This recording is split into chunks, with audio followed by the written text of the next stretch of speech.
Hey everyone, welcome to our channel IGNOU galaxy. आज हम बात करने वाले हैं कि कम समय में जून 2023 सेशन के एग्ज़ाम का तैयारी कैसे करें। अगर आप इस तरीके से एग्ज़ाम की तैयारी करते हैं तो आप कम समय में भी अच्छा स्कोर कर सकते हैं। अगर आप जून 2023 सेशन का एग्ज़ाम देने वाले हैं तो एग्ज़ाम के लिए इम्पॉर्टेंट क्वेश्चंस क्या है, आंसर क्या है, कैसे तैयारी करना है, कहाँ से तैयारी करना है, तो इन सारे टॉपिक्स के बारे में हम बात करेंगे। इसके बारे में जानने के लिए इस वीडियो को पूरा देखें, आपके लिए फ़ायदेमंद साबित होगा। इग्नू से related updates and authentic information के लिए हमारे चैनल इग्नू गैलेक्सी को सब्सक्राइब करें ताकि कोई भी अपडेट आप तक सबसे पहले पहुंचे। एग्ज़ाम में स्कोर करने के लिए आपको सबसे पहले अपने सिलेबस से फैमिलियर होना पड़ेगा। So firstly you have to know what the syllabus is so that you can get familiar with the topic. However, working professionals who take up courses in IGNOU often do not have time, so we will prefer smart work instead of hard work.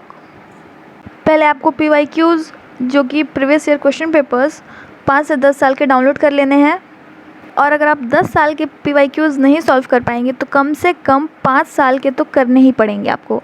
इससे ये फ़ायदा होगा कि exam में जो question पूछे जाते हैं वही सेम क्वेश्चन हर साल आते हैं, लेकिन थोड़ा घुमा फिरा के पूछे जाते हैं।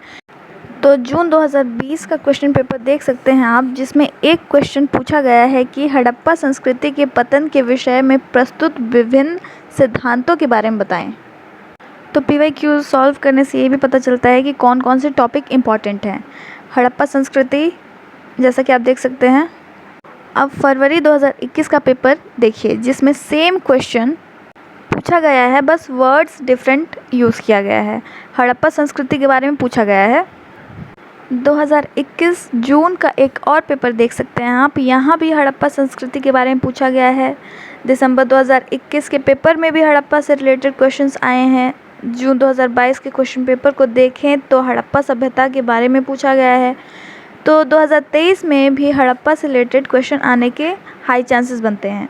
तो इससे PYQ से हमें इम्पॉर्टेंट टॉपिक्स का भी पता चलता है, जैसे कि हमें मालूम हुआ कि हड़प्पा एक इम्पॉर्टेंट टॉपिक है, तो 2023 के स्टूडेंट्स हड़प्पा वाले टॉपिक को अच्छे से पढ़ लें, समझ लें।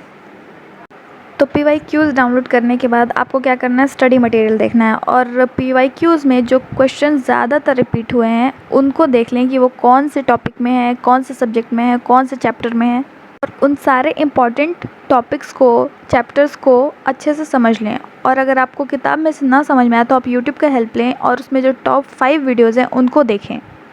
YouTube से देखने से आपको ये फ़ायदा होगा कि आप उसकी चैप्टर की समरी आप अच्छे से समझ पाएंगे, और अगर आप एग्ज़ाम हॉल में आंसर्स भूल रहे हैं तो आपको, अगर आप रिकॉल करेंगे तो आपको याद आ जाएगा, और फिर आप उस क्वेश्चन को ईज़िली अटेम्प्ट कर सकते हैं। क्वेश्चंस अटेम्प्ट करने से पहले वर्ड लिमिट्स का भी ध्यान रखिएगा। जैसे कि आता है क्वेश्चन की 500 वर्ड में लिखें, तो 500 कम से कम 500 वर्ड तो होने ही चाहिए।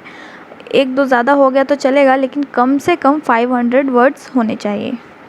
तो स्क्रीन पे आप लोगों को दिखाई दे रहा होगा कि स्टडी मटेरियल कैसे डाउनलोड करना है, कहाँ से डाउनलोड करना है। तो आप जल्द से जल्द स्टडी मटेरियल डाउनलोड करें और अपनी प्रिपरेशन को स्टार्ट करें।